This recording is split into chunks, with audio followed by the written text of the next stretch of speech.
2 hari jelang Hari Raya Idul Adha, penjualan hewan kurban di wilayah Tangerang, Banten mulai mengalami peningkatan hingga 20%. Peningkatan penjualan terjadi karena banyak warga yang batal berangkat haji karena pandemi COVID-19 dan mengalihkan biaya untuk membeli hewan kurban.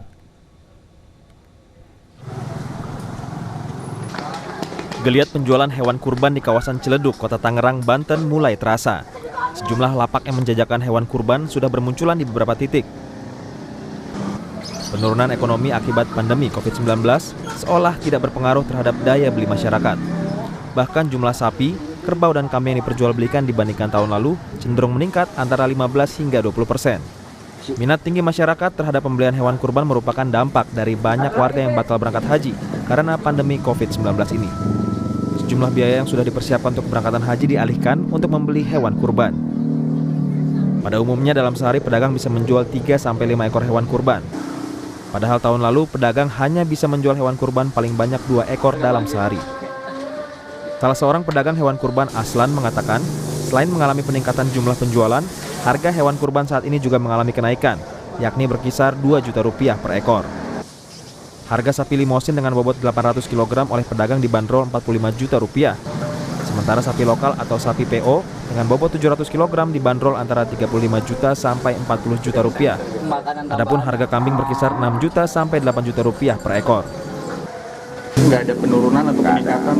Malah peningkatan. Dibandingkan dengan tahun lalu? Ya, tahun lalu ya. Seberapa persen tuh Bang peningkatannya dengan tahun lalu kira-kira? Sekitar 20%-an ya.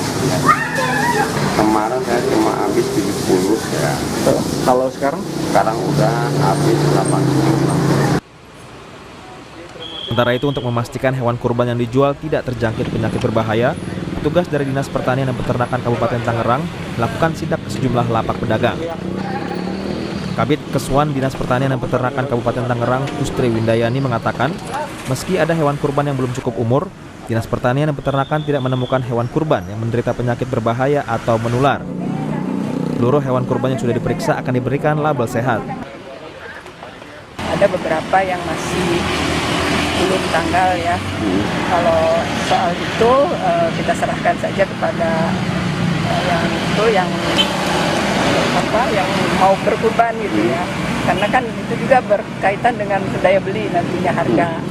Kalau misalkan hanya mampunya yang harga hewan-hewan dan yang menilai itu bukan kita ya kalau soal itu. Yang jelas tugas kami memeriksa kesehatannya, kelayakan dari sisi kesehatan. Selain itu, para pedagang diimbau untuk tidak terlena dan tetap memperhatikan protokol kesehatan, seperti penggunaan masker dan menyediakan cairan pembersih tangan. Hakin Najili, Jawa Post TV, Tangerang, Banten.